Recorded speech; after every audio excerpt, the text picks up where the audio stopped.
तो video start करने से पहले आप लोग से रिक्वेस्ट है कि आप लोग प्लीज़ वीडियो को जो है लाइक करें एंड कमेंट्स में जो एक हार्ट ड्रॉप करें एंड आपका आज का दिन कैसा गया वो ज़रूर बताएं। मोस्ट इंपॉर्टेंट थिंग, वीडियो को स्किप बिल्कुल भी नहीं करना। मैं इसके अंदर एलीट वेव आपको कैसे पता लगा सकते हैं कि मार्केट के अंदर आपको 1 2 3 4 5 जो है अगर आपको कैप्चर करना है तो आप वो कैसे कर सकते हैं उसके बारे में आपको बताऊंगा। चलो स्टार्ट करते हैं। Hello everyone, welcome back to the channel. Hope so आप सभी लोग जो है अच्छे खासे प्रॉफिट में होंगे। अभी टाइम हो रहा है 3:47। आज है 22 मार्च। हम लोग जो आंसर्स करने जा रहे हैं वो में काम आएगा 26 मार्च के लिए, जो है एक ट्यूसडे का दिन, क्योंकि मंडे के दिन हमें छुट्टी है होली की। तो क्लियर कट आप लोग को समझाया गया था कि बाय ही करना है। मिड मार्केट अपडेट में भी सेम चीज कहा था। कल आपको क्लियरली बताया था लॉजिक क्या है। आपको टारगेट दिया था 22,180 से लेके 200 तक का। इसने आज का हाई कितना बनाया? आज का हाई है इसका 22,180.70।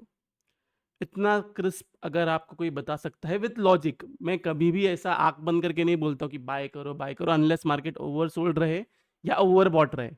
बिना लॉजिक के मैं बाय सेल कभी नहीं कहता हूँ। हमने एक अच्छी खासी रैली कैप्चर की 21,700 से लेके 22,200 तक, जो ऑलमोस्ट है 500 पॉइंट्स की। यस आई नो, मैंने ऊपर से जो फॉल आया वो फॉल कैप्चर नहीं किया। मैं वापस कहता हूँ वापस भी फॉल आएगा, जो मोस्ट प्रोबेबली पॉसिबल है। मैं आपको बताऊंगा कि कहाँ तक आ सकता है। लॉजिक जो है वो मेंबर्स ओनली वीडियो में शेयर करूंगा। तो अगर फॉल भी आता है तो मैं उसको कैप्चर करने में इंटरेस्टेड नहीं हूँ। एज मैं पोजिशनल प्लेयर हूँ, मैं सिर्फ पोजिशनल ट्रेड्स लेता हूँ। तो पोजिशनली मार्केट मुझे बुलिश दिख रहा है, इसलिए मैं बुलिश साइड के ही ट्रेड्स ले रहा हूँ। अब सिंपली आप कैसे पता लगा सकते हैं? ओके, सबसे पहली बात, कोई भी रैली ऊपर की तरफ आए या कोई भी फॉल आए नीचे की तरफ, आपको फर्स्ट वेव पता लगाना बहुत डिफिकल्ट है अनलेस एंड अनटिल आपके पास एक्सपीरियंस है। अनलेस एंड अनटिल आपके पास एक्सपीरियंस है।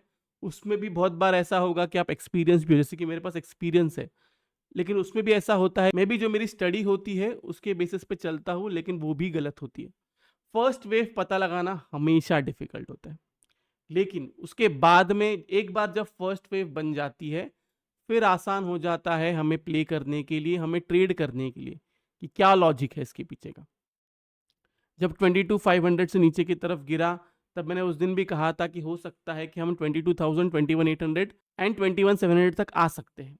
उसके पीछे का लॉजिक क्या था वो भी समझाता हूँ, क्योंकि एक पॉसिबिलिटी थी एज मार्केट पोजिशनली बुलिश है एंड बियरिश साइड का ट्रेड हमें नहीं देखना है अगर आप एक पोजिशनल ट्रेडिंग करते हो। अब बहुत लोग इसमें पूछते हैं कि इंट्राडे क्या करना चाहिए। इंट्राडे भी मैं आपको कहूंगा कि एक्सपायरी अपनी सोच समझ के चूज करें। आज बहुत सारे बियर्स इधर रो रहे थे, प्रीमियम नहीं बढ़ रहा है, प्रीमियम नहीं बढ़ रहा है। मैंने और मेंबर्स ने 21,900 का सी बाय किया हुआ था अप्रैल एंड एक्सपायरी का, एंड बैंक निफ्टी में हमने बाय किया हुआ था 46,500 का सी। आप जाके चेक कर लो अप्रैल एंड एक्सपायरी में कितना प्रीमियम बढ़ा है। तो मार्केट अगर एक रेंज में भी रहता है तो प्रीमियम डीके कम होता है अगर आपकी एक्सपायरी एंड स्ट्राइक प्राइस अगर आपने सोच समझ के लिया हुआ है तो। अब हम आते हैं स्टडी पे। ओके, प्लीज वीडियो को स्किप ना करें, मैं वापस कह रहा हूं आपको समझ में कुछ भी नहीं आएगा फिर। सबसे पहली बात, फर्स्ट वेव पता लगाना तो बहुत थोड़ा क्या बहुत डिफिकल्ट है। फर्स्ट वेव पता लगाना बहुत डिफिकल्ट है। इसके अंदर हम प्ले करेंगे फर्स्ट वेव के बाद से। फर्स्ट वेव आपको कैसे पता चलेगा कि फर्स्ट वेव बन चुकी है? फर्स्ट वेव बनने के लिए समझो कहीं पे बॉटम साइड में सपोर्ट के पास से मार्केट ऊपर की तरफ आया है, और एल्स रेजिस्टेंस के पास से मार्केट नीचे की तरफ आया है।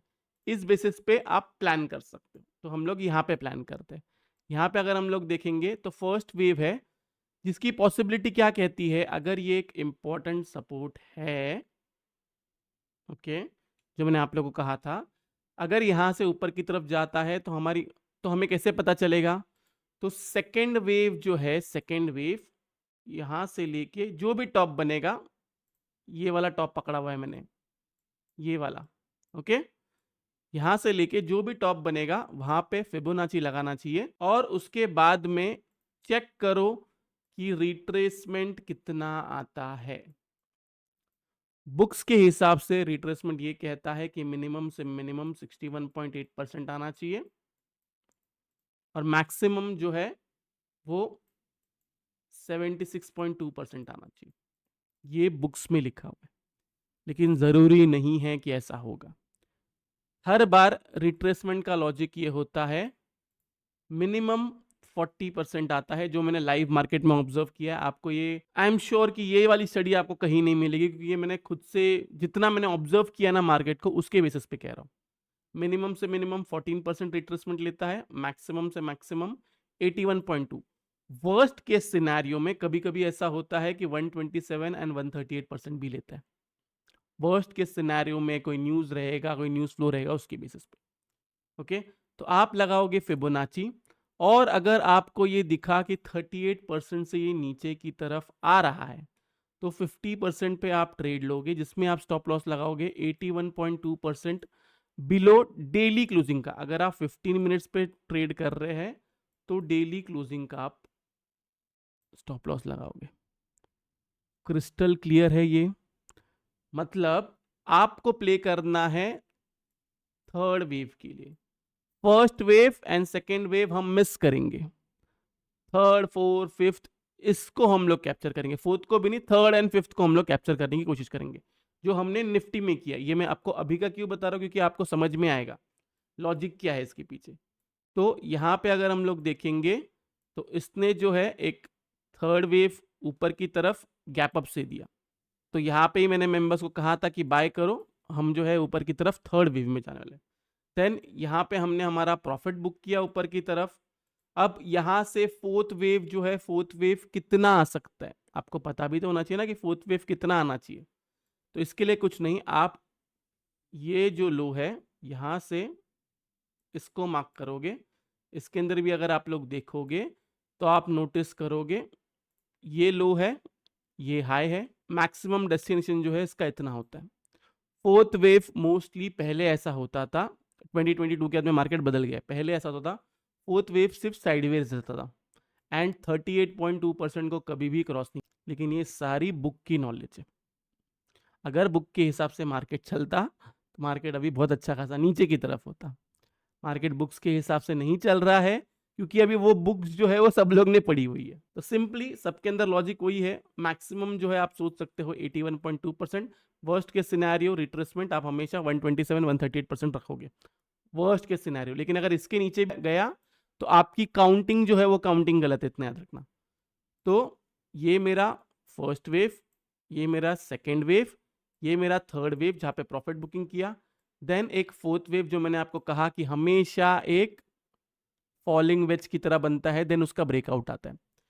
ऐसे सिनेरियो में आप ऐसा कर सकते हो, या तो आप जो आपका सेकेंड वेव है, समझो यहां से ये ज्यादा नीचे की तरफ आया, या तो आप जो आपका सेकेंड वेव है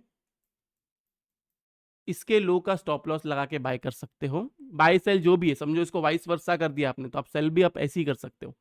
सेकेंड वेव का जो लो है उसका आप स्टॉप लॉस लगा के बाय कर सकते हो। और एल्स दूसरा सिनेरियो ये है कि ये वाली ट्रेंड लाइन बनाओगे, फॉलिंग वेज जैसा बनाओगे, इसका जब ब्रेकआउट आएगा तब आप बाय करोगे। इस तरीके से आप आपका जो भी ये वाला फेज है, ये 1 और 2 हमने मिस किया, थर्ड हमने पकड़ा, फोर्थ के अंदर डिप में बाय करते गए, देन उसके बाद में फिफ्थ वेव मिला। यही सेम सीन को हम उल्टा कर देते। ये फॉल आया था यहां से, ये देखो ये वाला मैंने टॉप पकड़ा हुआ है, इस टॉप से इस लो को पकड़ा, इसने भी 50% से लेके 61.80 का जो है इसने ये दिया। देन एक थर्ड वेव जो है वो फर्स्ट वेव जितना ही बना, देन एक फोर्थ वेव बना, देन एक फिफ्थ वेव बना। तो यहाँ पे भी आप इसी बेस पे फिर ट्रेड ले सकते हो कि सेकेंड वेव जो है इसका जो हाई है ये मेरा एसएल है।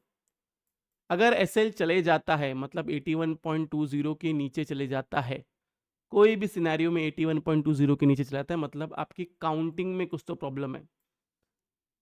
10% पॉसिबिलिटी है कि 127% 138% जा सकता है, 90% पॉसिबिलिटी है कि आपकी काउंटिंग गलत हुई है, क्योंकि बहुत, जैसे कि मैंने कहा, बहुत रेयर सिनेरियो है कि 127 से 138% जाता है। ये बहुत क्लियर कट मैंने आपको समझा दिया हूँ, एलिट वेव को आपको प्ले कैसे करना है।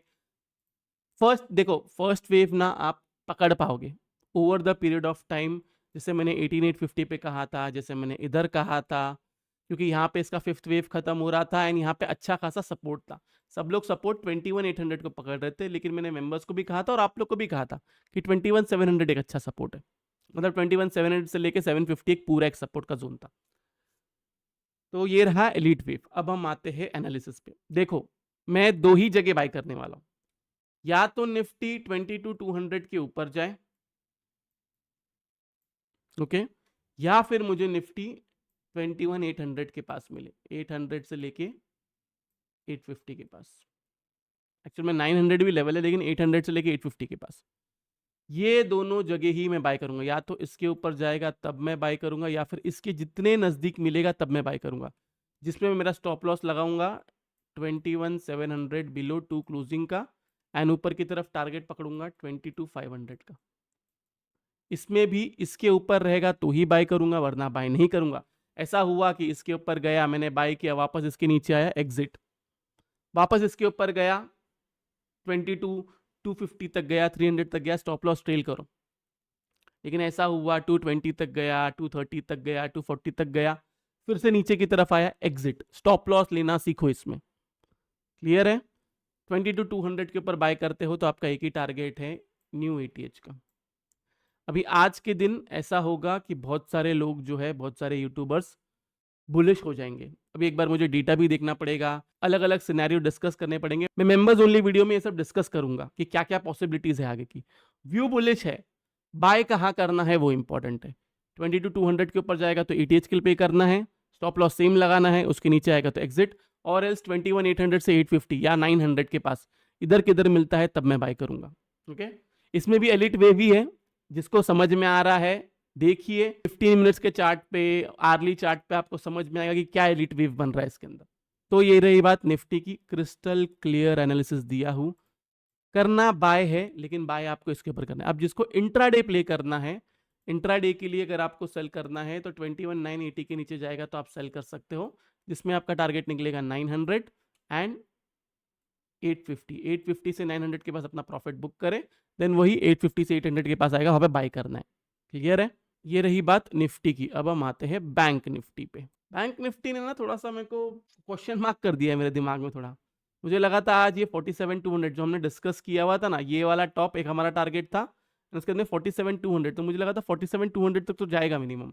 मतलब ये हमारा फर्स्ट वेव था, ये हमारा सेकेंड वेव था, ये हमारा थर्ड वेव था, ये एक फोर्थ वेव था जिसका ब्रेकआउट आया है, देन यहाँ से इसको ऊपर की तरफ जाना चाहिए था। फोर्थ वेव का ब्रेकआउट के बाद इतना टाइम पास नहीं करना चाहिए था टेक्निकली। सिंपली इसके अंदर आपको बाय करना है 47,000 के ऊपर, जिसमें आपका टारगेट निकल के आता है 47,200, 47,400, बस पूरा का पूरा प्रॉफिट बुक। फर्दर बाइंग आप 47,400 के ऊपर करोगे, जिसमें आपका टारगेट निकल के आता है 47,800 एंड 48 के। क्लियर है इतनी मेरी बात? अब नहीं 47K के ऊपर नहीं जाता है, मार्केट गैप डाउन खुलता है या नीचे की तरफ खुलता है, कुछ भी होता है, वही अपना लेवल 46,550 इसके ऊपर रहेगा बी ऑन बाई साइड, या फिर 46,400 इसके नीचे जाएगा तब आप सेल करोगे। आपका टारगेट है 46K, जो मुझे डिफिकल्ट लगता है स्टिल, लेकिन 46K एंड 45,800 से लेके 600। अब जैसे मैंने आपको 21,800 से लेके 850, एक्चुअली में 850 नहीं 900 ही पकड़ो यार, 850 बहुत पता नहीं आएगा नहीं आएगा, किसी को नहीं पता। 21,800 से लेके 900 इसके पास मिलता है तब आपको बाय अटेम्प्ट करना है। स्टॉप लॉस इसमें थोड़ा सा बड़ा हो जाएगा गाइस, अगर आप इसके बीच में करते हो बाय तो 21,700 बिलो 2 क्लोजिंग का आपका स्टॉप लॉस होगा। रिस्क ले सकते हो तो लीजिए, नहीं तो 21,800 के नीचे जाएगा तो एग्जिट कीजिए, ये आपके ऊपर है। वही बैंक निफ्टी में 45,600 से लेके 800 इसके पास मिलता है तो आपको बाय करना है। आपका टारगेट डायरेक्ट निकल के आता है 48K का, स्टॉप लॉस लगाना है 45,500 बिलो 2 क्लोजिंग का। क्लियर है इतनी मेरी बात? लेवल्स मैंने समझा दिया हूँ, स्टडी क्या है आपको बता दिया हूँ, लॉजिक क्या है, एलिट वेव क्या है, ये मैं मेंबर्स ओनली वीडियो में कवर करूंगा। हो सकता है एक डिप दे, अगर सभी लोग बुलिश हो गए हैं, डेटा भी अगर क्लाइंट्स का बुलिश दिखेगा तो हो सकता है कि एक डिप दे, पॉसिबिलिटी कुछ नहीं है। मेरा व्यू बुलिश ही है, मैं बहुत क्लियर हूँ, मुझे वन साइडेड ही प्ले करना है। लेकिन वो बाय किधर करना है वो मुझे देखना है। क्या मुझे वो नीचे की तरफ बाय करना है जब 21,800 से 900 के पास आएगा, या फिर 22,200 के ऊपर बाय करना है? ये मैं एक बार ट्यूसडे के दिन चेक करूंगा, फिर आपको बताऊंगा। लाइव मार्केट में ये मैं डिसाइड कर पाऊंगा। अभी के लिए जो भी मैंने 21,700 से 730 के पास में बाय किया हुआ था, उसमें से 80 to 90% में जो है अपना प्रॉफिट बुक किया हुआ है, बाकी सब कैरी फॉरवर्ड किया हुआ है, क्योंकि पहले के भी जो पोजीशंस थे वो पोजीशंस ऑलरेडी है मेरे पास। तो ये रहा चार्ट एनालिसिस। अब हम आते हैं ऑप्शन चेन पे। ऑप्शन चेन लॉग इन करना पड़ेगा। हाँ, ऑप्शन चेन को देखें तो यहाँ पे देखा जाए पुट राइटिंग है 22,000 पे, 22,100 पे, कॉल राइटिंग है 22,200 पे, 22,300 पे, 22,400। ओके। बैंक निफ्टी को देखें तो यहाँ पे देखा जाए कॉल राइटिंग है 47,000 पे, पुट राइटिंग है 46,500 से लेके 46,900 तक। एक बार हमें डेटा चेक करना पड़ेगा कि पुट राइटिंग और कॉल राइटिंग किसकी है, उसके बेसिस पे हम लोग डिसाइड कर सकते हैं। मेंबर्स ओनली वीडियो जो है वो मंडे के दिन आएगा मोस्ट प्रोबेबली। कोशिश करूंगा कल अपलोड करने की, लेकिन कल पॉसिबल नहीं है, तो मंडे के दिन छुट्टी है, तो मंडे के दिन अपलोड कर दूंगा। हो सके तो आप ज़रूर देखें। देखो, मार्केट से सीखने की कोशिश करें, बाकी सब आप जाने दीजिए। मैंने बहुत बार समझाया है, आप नहीं सीखोगे तो नहीं टिक पाओगे। आप वही करोगे ना, आपकी गैम्बलिंग, कि मैं 2 रुपये का ऑप्शन 100 रुपये में बेचने की कोशिश करूंगा, एक दिन आपका कैपिटल ज़ीरो हो जाएगा। तो ये आपकी मर्जी है, आपका पैसा है, पैसा बड़ी मेहनत से कमाया जाता है। और अगर किसी को लगता है कि मार्केट से बड़ा आसानी से पैसा कमाया जाता है, वो आपको बेवकूफ़ बना रहा है। कोई आपको कहता है ना आसानी से मार्केट से पैसा बनाया जा सकता है, नहीं बनाया जा सकता। अगर बनाया जा सकता रहता तो एफडी 10 साल में पैसा डबल नहीं करती थी। बहुत स्किल लगता है, बहुत सीखना पड़ता है, तब जाके मार्केट से पैसा बनता है। ऐसा नहीं कि रोज बाय किया सेल किया, सेल किया बाय किया, ये सब काम नहीं आएगा आपके। तो ये रहा निफ्टी बैंक निफ्टी का एलिट वेव एनालिसिस। उसके साथ साथ मैंने आपको चार्ट एनालिसिस बताया और ऑप्शन चेन भी बताया। होप सो आप लोगों को वीडियो से बहुत कुछ सीखने मिला होगा। अगर आप लोगों को वीडियो अच्छा लगा तो प्लीज वीडियो को लाइक कीजिए। नीचे कमेंट सेक्शन में कमेंट करके जरूर बताइए कि आपको वीडियो जो है कैसा लगा। अगर आप चैनल पे नए हैं तो चैनल को सब्सक्राइब जरूर कीजिए। तो इस वाले वीडियो के लिए मैं सिर्फ इतना रखता हूँ। बाय बाय, टेक केयर, अपना ख्याल रखिए।